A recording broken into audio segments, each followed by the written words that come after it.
திமுகவை எதிர்க்கிறார்கள் என்பதற்காக நாம் ஆத்திரப்படுகிறோம் என்று சில அற்பர்கள் பேசுகிறார்கள். திமுக ஒரு அரசியல் கட்சி, ஆண்ட கட்சி, ஆண்டு கொண்டிருக்கிற கட்சி, எத்தனையோ பல எதிரிகளையும் எதிர்ப்புகளையும் எதிர்கொண்ட கட்சி.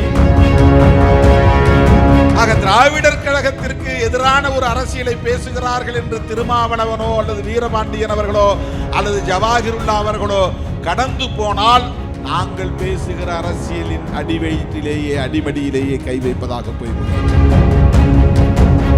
திமுகவை ஆட்சி அதிகார பீடத்திலிருந்து அகற்ற வேண்டும் என்று துடிப்பது ஆட்சி அதிகாரத்தை விரும்புகிற ஒவ்வொருவருக்கும் இருக்கிற ஆசையாக இருக்கலாம்.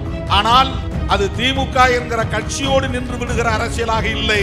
திமுகவும் பேசுகிற, விடுதலை சிறுத்தைகளும் பேசுகிற, இடதுசாரிகளும் பேசுகிற அரசியலுக்கே வேட்டு வைக்கிற முயற்சியாக இருக்கிறது. சங்க பரிவாரங்களின் முயற்சியாக இருக்கிறது.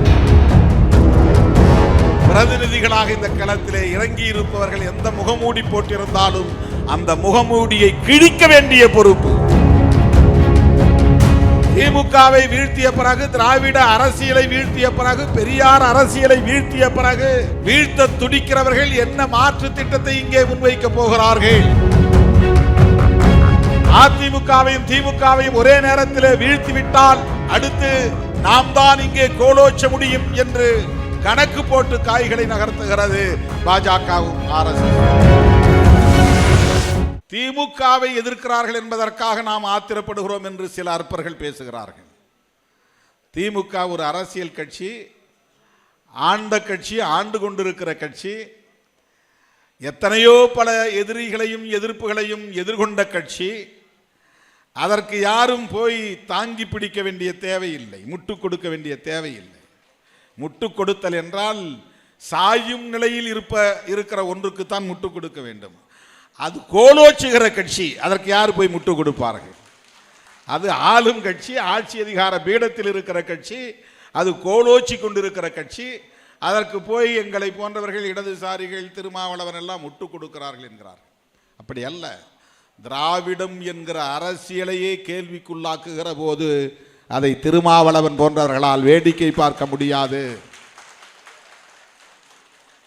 திராவிடம் என்பது ஆரியம் என்கிற கருத்தியலுக்கு எதிராக தோன்றிய ஒரு மகத்தான தத்துவ சொல்லாடல். அது பண்டிதர் அயோத்திதாசர் அவர்களால் பேசப்பட்ட அரசியல். அது புரட்சியாளர் அம்பேத்கர் அவர்களால் இந்த தேசம் முழுவதும் நாகர்கள் வாழ்ந்தார்கள். அந்த நாகர்கள் தான் இன்று திராவிடர்கள் என்றும் தமிழர்கள் என்றும் அழைக்கப்படுகிறார்கள் என அறிவிக்கப்பட்ட ஒன்று. அதனால்தான் நான் சொன்னேன், பார்ப்பனர் அல்லாதார் அனைவருமே திராவிடர்கள் தான், புரட்சியாளர் அம்பேத்கரும் திராவிடர் தான் என்று நான் சொன்னேன். ஆக திராவிடர் கழகத்திற்கு எதிரான ஒரு அரசியலை பேசுகிறார்கள் என்று திருமாவளவனோ அல்லது வீரபாண்டியன் அவர்களோ அல்லது ஜவாஹிருல்லா அவர்களோ கடந்து போனால் நாங்கள் பேசுகிற அரசியலின் அடிவயிற்றிலேயே அடிமடியிலேயே கை வைப்பதாக போய் முடிகிறது. நாங்கள் பேசுகிற அரசியலுக்கே அது ஆபத்து. இது திராவிடர் கழகம் பேசுகிற அரசியல், அது ஒரு தனி இயக்கம் பேசுகிற அரசியல் என்று கடந்து போய்விட முடியாது. எந்த பொறுப்புணர்வில் இருந்து இதை நாம் எதிர்கொள்கிறோம் என்பதுதான். விமர்சிக்கிறோம், விமர்சிப்பவர்களை கருத்தியல் சார்ந்துதான் விமர்சிக்கிறோம், காழ்ப்புணர்ச்சியின் அடிப்படையில் அல்ல.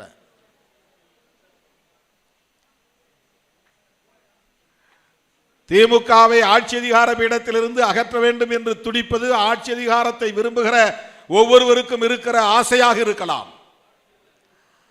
ஆனால் அது திமுக என்கிற கட்சியோடு நின்று விடுகிற அரசியலாக இல்லை. திமுகவும் பேசுகிற, விடுதலை சிறுத்தைகளும் பேசுகிற, இடதுசாரிகளும் பேசுகிற அரசியலுக்கே வேட்டு வைக்கிற முயற்சியாக இருக்கிறது. சங்க பரிவாரங்களின் முயற்சியாக இருக்கிறது. எனவேதான் சங்க பரிவாரங்களின் தூதுவர்களாக இந்த களத்திலே, பிரதிநிதிகளாக இந்த களத்திலே இறங்கி இருப்பவர்கள் எந்த முகமூடி போட்டிருந்தாலும் அந்த முகமூடியை கிழிக்க வேண்டிய பொறுப்பு, தோலுரிக்க வேண்டிய பொறுப்பு, அவர்களை மக்களின் முன்னால் அம்பலப்படுத்த வேண்டிய பொறுப்பு மேடையில் அமர்ந்திருக்கிற முற்போக்கு சக்திகளாக இருக்கிற ஒவ்வொருவருக்கும் இருக்கிறது என்று உணர்ந்திருக்கிற இயக்கம் விடுதலை சிறுத்தைகள் கட்சி. சுயமரியாதை இயக்கம் தோன்றிய பிறகுதான் இந்த தமிழ் சமூகத்தில் காலம் காலமாக புறையோடி கிடந்த மூட நம்பிக்கைகளுக்கு எதிரான போர்க்குரல் ஒலித்தது. இது கடவுள் எழுதிய தீர்ப்பு, தலை விதி என்று கடவுளின் மீது பாரத்தை போட்டுவிட்டு இந்த நரகத்திலே உழன்று கொண்டிருக்கிற மக்களை மீண்டெழ வைத்தது, உரிமை குரல் எழுப்ப வைத்தது. அந்த துணிச்சல் இங்கே முகிழ்ப்பதற்கு தந்தை பெரியார் என்கிற ஒரு மாமனிதரின் குரல் தான், அவருடைய அரசியல் தான் காரணம் என்பதை நன்றி பெருக்கோடு களத்தில் நின்று உரத்து பேசுகிறோம். இதில் வேறு எந்த எதிர்பார்ப்பும் கிடையாது, உள்நோக்கமும் கிடையாது.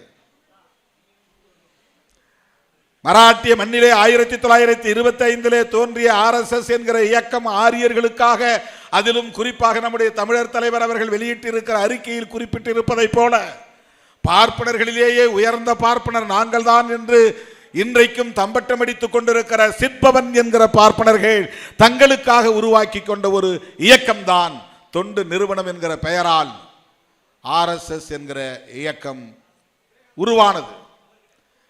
அவர்கள் முன்மொழிந்த அந்த அரசியல் இன்றைக்கு இந்தியா முழுவதும் வெகு வேகமாக பரவி வருகிறது. பல மாநிலங்களில் ஆட்சி அதிகார பீடத்தில் அமர்ந்து விட்டது. டெல்லியிலும் அவர்கள் ஆட்சி அதிகார பீடத்திலே 11 ஆண்டுகளுக்கு மேலாக இருக்கிறார்கள். டெல்லி யூனியன் பிரதேசத்தில் இன்றைக்கு பாஜக ஆட்சி. அவர்கள் உருவாக்குகிற பாடத்திட்டத்தில் RSS இயக்க வரலாறு இதுதான் நாளைக்கு தமிழகத்திலும் நடக்கப் போகிறது. இதற்கு இடம் கொடுக்க போகிறோமா என்பதுதான் நம் முன்னால் இருக்கிற கேள்வி. திமுகவை வீழ்த்திய பிறகு, திராவிட அரசியலை வீழ்த்திய பிறகு, பெரியார் அரசியலை வீழ்த்திய பிறகு வீழ்த்த துடிக்கிறவர்கள் என்ன மாற்று திட்டத்தை இங்கே முன்வைக்க போகிறார்கள்? இவர்களால் திமுக அமர்ந்திருக்கிற ஆட்சி பீடத்தில் போய் அமர்ந்துவிட முடியுமா? அப்படியே அமர்ந்தாலும் பெரியார் பேசிய அரசியலை உரத்து பேச முடியுமா? ஆக இவர்கள் யாருக்கு இடம் கொடுக்கிறார்கள், வழிவகுக்கிறார்கள், சிவப்பு கம்பளம் இருக்கிறார்கள் என்றால் பெரியார் அரசியலையே முற்றும் முழுதுமாக சிதைத்துவிட வேண்டும் என்று துடிக்கிற சங்க பரிவாரங்களுக்கு துணை போகிறார்கள். இதை யார் அம்பலப்படுத்துவது? இதுதான் இன்றைக்கு தமிழ்நாட்டில் இருக்கிற மிக முக்கியமான சவால். மிக மிக முக்கியமான சவால்.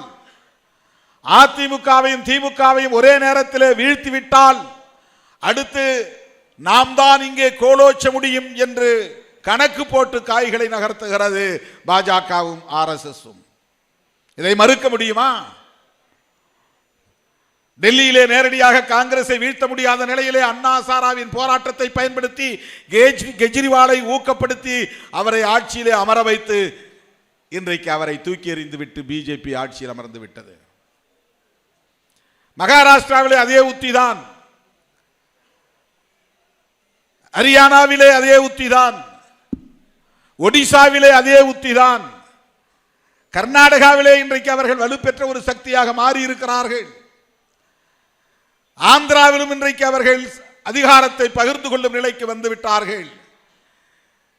இந்தியாவிலே இன்றைக்கு மேற்கு வங்கத்திலும் கேரளாவிலும் தமிழ்நாட்டிலும் தான் அவர்கள் ஜம்பம் பலிக்கவில்லை. மேற்கு வங்கத்திலும் கூட இன்றைக்கு அவர்கள் ஒரு சக்தியாக காங்கிரஸை பின்னுக்கு தள்ளிவிட்டு வளர்ந்து நிற்கிறார்கள். தமிழ்நாட்டில் அப்படி ஒரு நிலை ஏற்பட்டால் என்ன ஆகும்? தயவு கூர்ந்து எண்ணி பார்க்க வேண்டும். அகில இந்திய அளவில் எல்லா மாநிலங்களுக்கும் வழிகாட்டக்கூடிய ஒரு மாநிலமாக தமிழ்நாடு தொடர்ந்து நீடித்து வருகிறது, இயங்கி வருகிறது. இந்தியை எதிர்க்க வேண்டும் என்கிற உணர்வு இப்போதுதான் தென்னிந்திய மாநிலங்களில் சிலருக்கு வந்திருக்கிறது. ஆனால் இதனை தொடர்ந்து 1938 காலகட்டத்திலிருந்து பெரியார் தலைமையிலே தொடங்கிய முதல் மொழி போராட்டம், இந்தி திணிப்பு எதிர்ப்பு போராட்டம் இன்றைக்கும் தமிழ்நாட்டிலே அது கனன்று கொண்டிருக்கிறது, அடைகாக்கப்பட்டு வருகிறது. இத்தகைய வலிமை பெறுவதற்கு சுயமரியாதை இயக்கம் தோன்றியதுதான் காரணம். பெரியார் உருவாக்கிய சுயமரியாதை இயக்கத்தின் தாக்கம் தான் காரணம். சற்று சிந்தித்து பாருங்கள். ராஜாஜி உட்கார்ந்த நாற்காலியில் முத்தமிழறிஞர் கலைஞர் அமர முடிந்தது என்றால் அது பெரியாரின் உழைப்புக்கு கிடைத்த விளைச்சல் என்பதை மறந்துவிடக் கூடாது. அவருடைய தனிப்பட்ட திறன் ஒரு பக்கம் இருக்கலாம். திமுக என்ற இயக்கம் எங்கிருந்து உருவானது? அண்ணாவால் உருவானது. அண்ணா எந்த பாசறையில் வளர்ந்தவர்? அவர் எந்த அரசியலை மக்களிடத்திலே பேசினார்? பெரியாரின் பாசறையில் வளர்ந்தவர். அதனுடைய தொடர்ச்சி தான் இன்றைக்கு முத்துவேல் கருணாநிதி ஸ்டாலின் என்று சொல்லுகிற அந்த அறிவிப்பு, அந்த துணிச்சலான அறிவிப்பு.